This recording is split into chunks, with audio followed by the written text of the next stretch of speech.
این نه تقلیده نه صداگذاریه. بریم برای یه ریزه.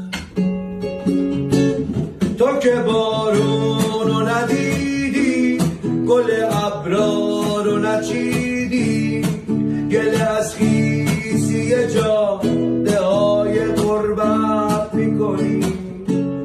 تو که خوابی، تو که بیدار، تو که مستی، تو که عشاق، لحظه های شب و با ستاره قسمت میکنی. رفتی و نوشتی که